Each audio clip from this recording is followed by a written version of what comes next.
बिहार के समस्तीपुर में हुआ दूसरा हाथरस कांड।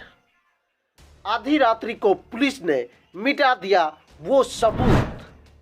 इलाज के दौरान क्या क्या दवाई लगा वो भी छीन लिया गया। प्रशासन ने सारे आरोपों को खारिज किया, लेकिन सवाल उठता है कि सफाई कर्मी की मौत कैसे हुई, किसने प्रशासन तक पहुंचाया और कैसे चलता फिरता इंसान लाशों में तब्दील हो गया। आखिर जिम्मेदार कौन है? अजीत कुमार है। आप राष्ट्रीय भारत देख रहे हैं। उत्तर प्रदेश छोड़िए, अब बिहार में दूसरा हाथरस कांड आ चुका है, और वो हाथरस कांड जो आपको दिल दहला देगी। वो कांड जो 6 महीने से लगातार ईओ साहब जो कार्यपालिका होते हैं, जो पेमेंट करते हैं, वो लगातार परेशान कर रहे थे। अंत में धक्का मुक्की की बात आती है, और धक्का मुक्की के 3-4 दिन के बाद, 1 सप्ताह के बाद उस व्यक्ति की मौत हो जाती है। मौत होने के बाद रातों रात लाश को जला दिया जाता है। ये कितना भयावह है। ये जो समस्तीपुर की निकम्मी प्रशासन है, ये उसके काले करतूतों को उजागर करता है। ये रोसड़ा का जो प्रशासन है, ये उसके काले करतूतों का उजागर करता है। आज हम उसी परिवार के यहाँ आए हैं और उसकी ग्राउंड रिपोर्टिंग करने के लिए आए हैं, जहाँ से ये खबर बनती, और खबर भी हमको पता चला तब जब रोसड़ा तक के पत्रकार प्रशांत जी ने इस मामले को हाईलाइट किया, और हाईलाइट करने के बाद हम धरातल पर पहुंच गए। धरातल पर जब इस खबर की जानकारी मिली तो वो रूह कपा देने वाली है। उसे सुनकर आप दंग रह जाएंगे। हम उन लोगों से बात करेंगे जो लोग यहाँ पे हैं। और 1 मिनट आप आ जाइए कि राम सेवक जी जो हैं वो लगातार काम कर रहे थे। लगातार वहाँ बीमार थे? न, बीमार नहीं थे। जिस दिन वो काम करने के लिए गए थे, हाँ, तो हम यहाँ साथ ड्यूटी कर रहे थे। ड्यूटी करने के बाद यहाँ पर आए, घर आए थे। घर आने के बाद क्या हुआ? तेगाद घर पर से तेगादू हम भी काम करके हम चल जाते हैं घर। मेसर टोली में घर है, तो ये चल आए पांचोपुर को दादी उदारी लेकर नहाने सुनाने के लिए। तो बोला कौन आदमी लेगी, अब बचिया बोलबे किए बोला के लेगी। तक बाद हमारा मालूम नहीं कौन आदमी कौन सी किया नहीं की। एक बात की आपकी जानकारी दे दूं कि स्थानीय लोगों के माध्यम से, गुप्त सूचना के माध्यम से मुझे पता चला कि कुछ लोग आए थे बुलाने के लिए, और बुलाने में 10,000 रुपया का नोट दिया गया था। नोट देने के बाद उसे खाना खिलाया गया, शराब पिलाई गई। शराब पिलाने के बाद एक बंद कमरे में उसकी खूब धुनाई की गई। धुनाई करने के बाद राम सेवक जी को थाना में छोड़ दिया गया। थाना में कौन लोग छोड़ने वाले थे ये प्रशासन को पता होना चाहिए, लेकिन प्रशासन से जब मैंने बात किया तो उन्होंने कहा कि इस मामले की जांच हो रही है, लेकिन जांच क्या हो रही है वो चीजें हम आपको बाद में बताएंगे। लेकिन पहले आगे की कहानी सुनिए।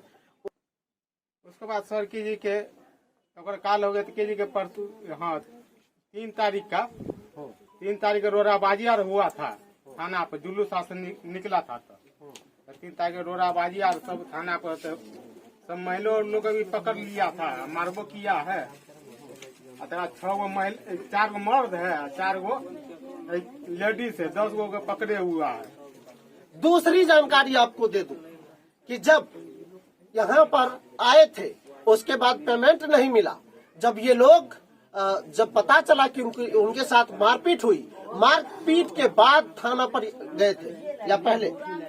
मारपीट हो गया तो सेवक जी जेल में थे। समझ लीजिए कि सेवक जी जेल में गए।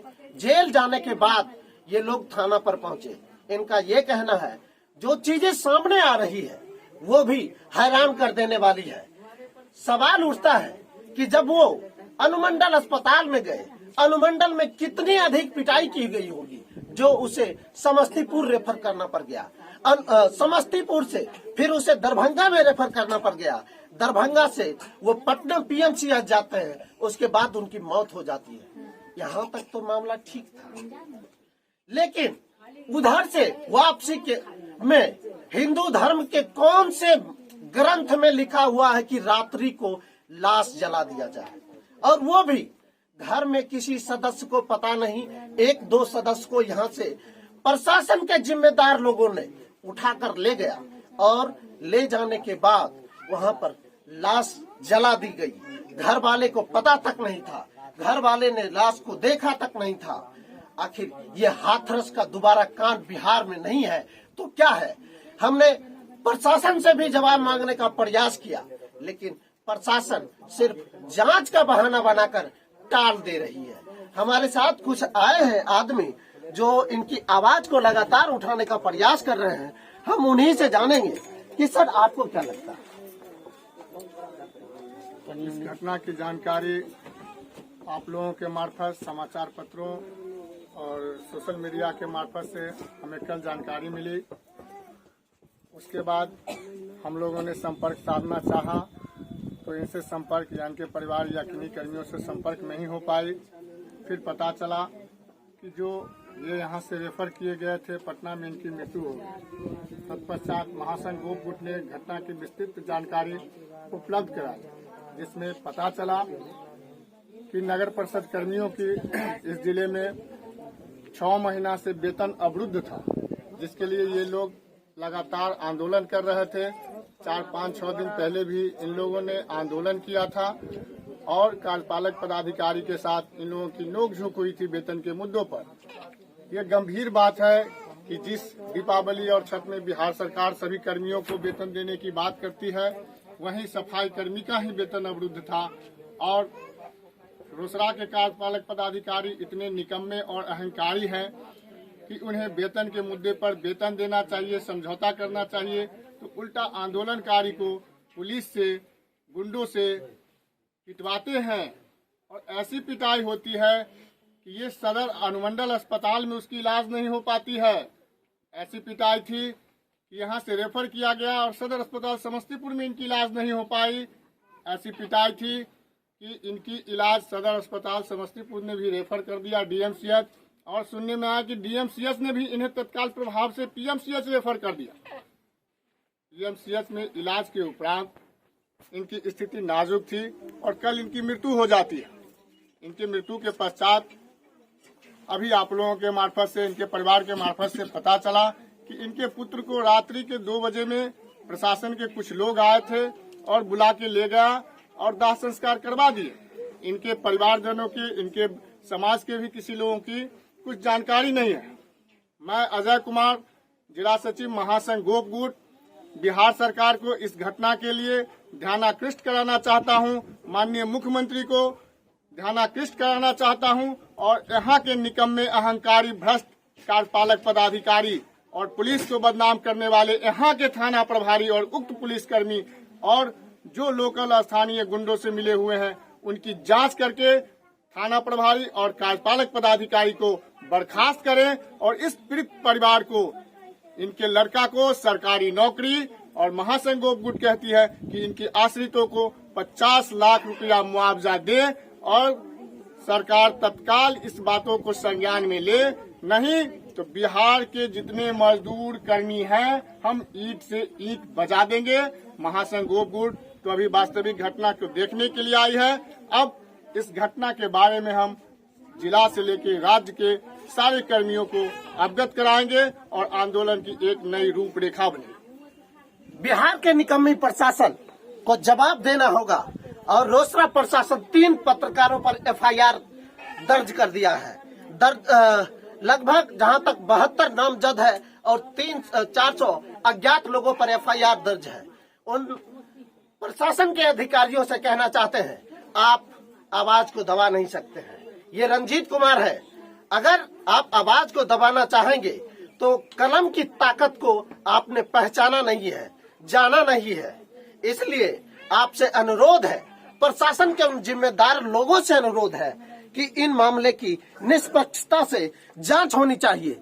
अब हम लास्ट में उन से बात करेंगे जब वो लोग जो परिवार के सदस्य हैं वो जलाने के लिए गए तो क्या कहा गया, कब प्रशासन यहाँ पर पहुंची, कब फोन के माध्यम से बातचीत हुआ था। एक पता चला था, शाम से बात कर रहे थे भाई से, जो आ रहा है तो रात के 2-2:30 बजे घर आए तो हमको यहाँ से ले गया प्रशासन के द्वारा, वहाँ से उनको जला उला क्रियाक्रम करके वहाँ से आए। नहीं, प्रशासन आपको क्या बोला होगा कि मम्मी पापा सबको लेते आने के लिए या अकेले आपको बुलाए? मम्मी भाई था उनके साथ ही पापा के। हाँ, हम यहाँ से अकेले गए, 2-4 आदमी गया था उनके साथ में, हाँ। गाँव वाले। अच्छा, तो ये आपको बताया गया था कि जो रात को हिंदू धर्म में लाश को नहीं जलाया जाता है? नहीं, ये नहीं बताया गया। कुछ लोगों ने हमें बताया है, कुछ पत्रकारों ने हमें बताया है कि रात को इसलिए जलाया गया है कि प्रशासनिक वातावरण बिगड़ सकता था। प्रशासनिक वातावरण तब बिगड़ा नहीं जब ये लोग आंदोलन कर रहे थे, जब ये लोग वेतन की मांग कर रहे थे, जब ये लोग अपने हक अधिकार के लिए मांग कर रहे थे। उस वक्त आपका प्रशासनिक हलचल नहीं होता है, लेकिन जब उसको एक जिंदा आदमी को, एक इंसान को लाश में तब्दील कर दिया जाता है, उसके बाद आपकी प्रशासनिक रवैया बिगड़ जाती है। ये सवाल का जवाब देना पड़ेगा। धन्यवाद।